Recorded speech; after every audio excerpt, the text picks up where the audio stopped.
El octavo secreto. El poder de la integridad. Habría resultado difícil encontrar a una persona en toda la ciudad que no hubiese oído hablar de los almacenes Honest y Henry. Se trataba de una cadena de grandes almacenes famosos por vender productos del hogar a precios sin competencia. La ética era simple. Si deseas un artículo de confianza, pero no te importa demasiado la marca, no hay mejor lugar para comprarlo que Honest y Henry. No había trampa ni cartón. El envasado y empaquetado del artículo era simple para mantener los costes bajos. Además, los almacenes garantizaban la devolución del dinero sin discusión en todos los productos. El fundador y propietario de la cadena era Henry Brooks, la octava persona en la lista del joven. Cuando entró en el despacho, el señor Brooks se levantó inmediatamente de su sillón para saludarle con un cálido apretón de manos. Era un hombre de 54 años, estatura baja y regordete. Llevaba unas gafas gruesas de concha negra que le daban a los ojos la apariencia de un par de canicas en su rostro grande y redondo. El joven le relató con brevedad su encuentro con el anciano de origen oriental. ¡Estupendo! Así que quieres ser rico. Sí. ¿Y qué piensas de los secretos de la riqueza abundante que conoces hasta ahora? Son francamente muy interesantes. ¿Qué sabe usted al respecto? Permíteme que retrocedamos 30 años en el tiempo. Tenía 20 y pocos años y anhelaba ganar mucho, mucho dinero. No me preocupaba demasiado cómo lograrlo, pero mi objetivo era llegar a ser millonario a los 40 años. Y ese era mi principal problema. ¿Por qué? Pensé que la solidez de propósito era esencial para crear riqueza abundante. Lo es, pero no me refiero al objetivo de hacerme millonario. No había nada malo en ello. Mi problema radicaba en que no me importaba cómo lograrlo. Estaba tan inmerso en ese anhelo que no le presté atención a uno de los secretos más importantes de la riqueza abundante, el poder de la integridad. ¿Recuerdas que en la Biblia se dice: ¿qué ganará un hombre si gana el mundo pero pierde su alma? Pues te aseguro que jamás se escribieron palabras más verdaderas que esas. Nadie es más pobre que el que ha perdido su integridad o el respeto por sí mismo. Por mucho dinero que poseas, nunca te sentirás próspero o rico. La riqueza que acumules será pasajera, a menos que te comportes con integridad. Intentar hacerse rico por medio del fraude o del engaño es como construir una casa sobre la arena. Tarde o temprano se hundirá. Uno de mis primeros trabajos fue con una compañía de vidrio aislante. A decir verdad, era puro fraude. Íbamos a un domicilio y le ofrecíamos a los propietarios una inspección gratuita de las ventanas de la vivienda. Naturalmente les recomendábamos que las reemplazaran por otras nuevas y les ofrecíamos un presupuesto especial, a mitad de precio, si nos permitían emplear su vivienda para fines publicitarios. Les decíamos que el trabajo total rondaba el 1.000.000 de pesetas y les convencíamos de que podrían ahorrarse 500.000 pesetas si nos permitían hacer unas fotos de su casa antes y después del cambio de las ventanas. La verdad es que me resultaba fácil. Descubrí que tenía cierto talento para persuadir a la gente y conseguir que firmase un contrato. Yo recibía una comisión de un 20% por cada cliente, además de una bonificación, así que me iba muy bien. Podía ganar más de 400.000 pesetas en una semana. Pero un día todo cambió. Llamé a una vivienda y un señor mayor, de origen oriental, abrió la puerta. Me invitó a pasar y le solté la típica cantinela sobre el estado de sus ventanas. Cuando acabé me preguntó: ¿quién se beneficiará si le compro esas nuevas ventanas? ¿Usted o yo? Bueno, espero que ambos, repliqué. Después me miró fijamente a los ojos y dijo: Sinceramente, ¿cree que necesito cristales nuevos? Según su criterio profesional, ¿es realmente necesario reemplazar esas ventanas? Había algo en ese anciano, no estoy seguro de lo que era, que me hacía sentirme incómodo. No podía mentirle, y por primera vez, desde que comencé a trabajar, respondí con sinceridad. Me levanté dispuesto a marcharme, pero el hombre también lo hizo, y cogiéndome la mano me dio las gracias por haber sido sincero. Me dijo que había notado que yo deseaba triunfar en la vida y me preguntó si deseaba conocer una manera mejor de lograrlo.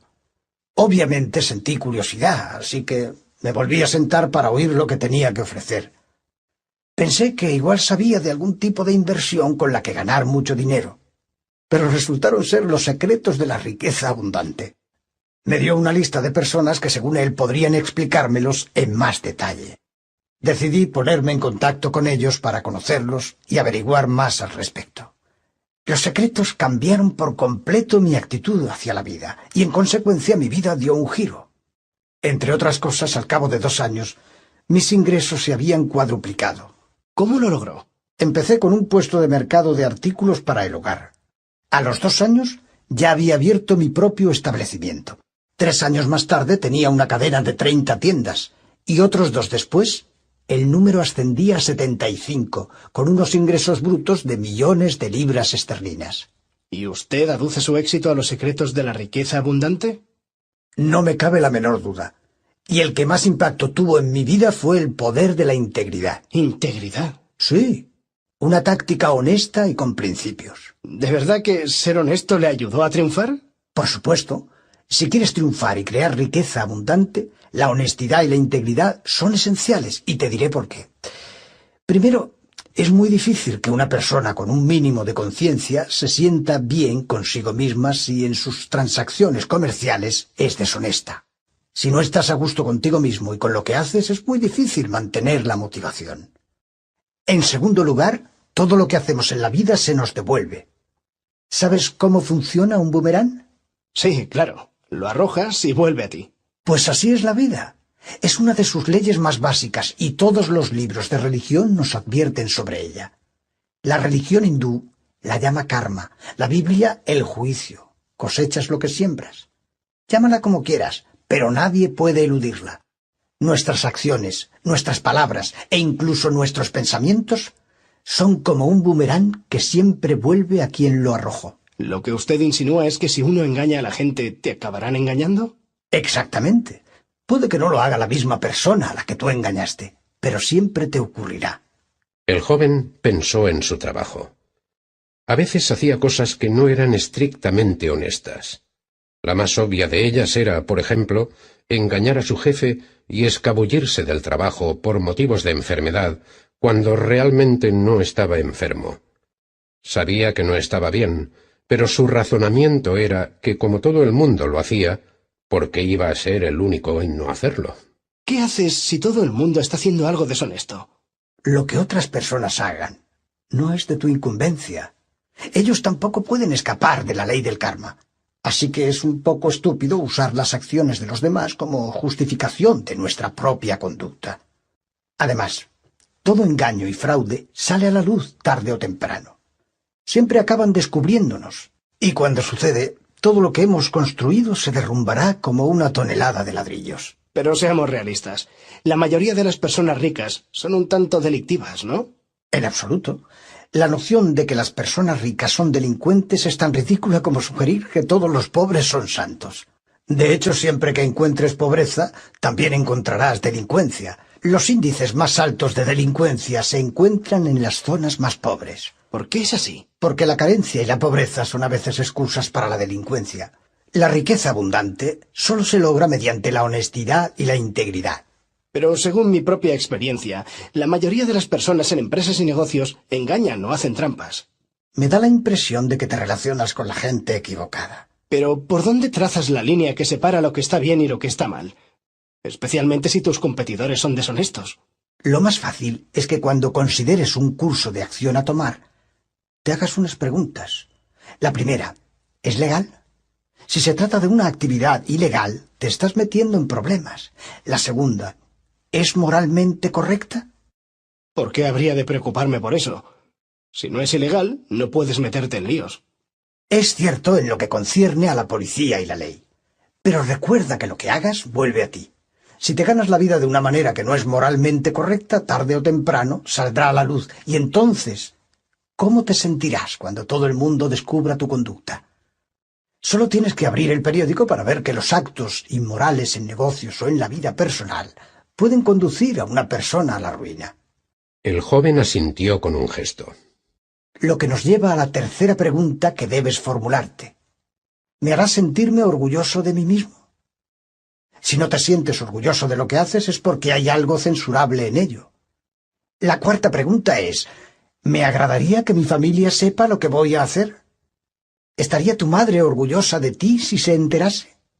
Si estás pensando en hacer algo que fuese motivo de vergüenza más que de orgullo para tu familia, es una buena indicación de que no es lo adecuado.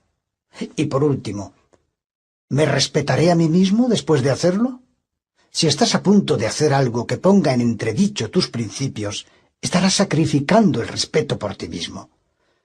Es muy difícil convivir con alguien a quien no respetas, especialmente si esa persona eres tú. En última instancia, la fórmula más segura es simplemente no hacer ni decir nada que no quisieras que te hagan o digan de ti. Cuando el joven acabó de escribir esas preguntas en su cuaderno, levantó la vista y le preguntó al señor Brooks. O sea, que si alguna de las respuestas a esas preguntas resulta ser no, independientemente de lo rentable que sea la transacción, lo mejor es no seguir adelante. Así es. Con demasiada frecuencia la gente comete el error de intentar hacer dinero y adquirir riqueza sin tener en cuenta sus principios o las nociones básicas de lo que es moralmente correcto o incorrecto. Piensan que el dinero es un fin en sí, pero no es cierto. El dinero es un medio hacia otros fines. Y con frecuencia, cuando nos centramos en esas otras metas, en vez de en el dinero, descubrimos que podemos llegar a ellas con más facilidad. Gracias por compartir todo esto conmigo, dijo el joven cuando se levantó de la silla, listo para despedirse. Me ha dado mucho sobre lo que reflexionar. Me gustaría hacerle una última pregunta antes de marcharme. ¿Vive ese señor oriental aún en la misma dirección? Ni siquiera sé si vivió allí alguna vez. ¿Qué quiere decir? Unos meses más tarde volví a esa casa. Solo quería darle las gracias por sus consejos y ayuda y comunicarle el giro tan enorme que mi vida había dado. Pero en esa ocasión me saludó una pareja de ancianos quienes insistieron en que llevaban viviendo en esa casa 20 años. Nunca habían oído hablar de un anciano oriental.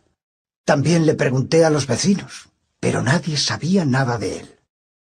Esa noche, antes de acostarse, el joven repasó las anotaciones que había hecho. El octavo secreto de la riqueza abundante. El poder de la integridad. ¿De qué se beneficia un hombre que gana el mundo pero pierde su alma? Nuestras acciones, palabras e incluso pensamientos son como bumeranes, siempre vuelven a nosotros. Intentar crear riqueza mediante el engaño y el fraude es como intentar construir una casa sobre arena. No tardará en derrumbarse. Cuando consideres un curso de acción en tu vida personal o en una empresa, formula las siguientes preguntas. ¿Es legal? ¿Es moralmente correcto? ¿Me hará sentirme orgulloso de mí mismo? ¿Me gustaría que mi familia se enterase? ¿Me seguiré respetando a mí mismo después de haberlo hecho?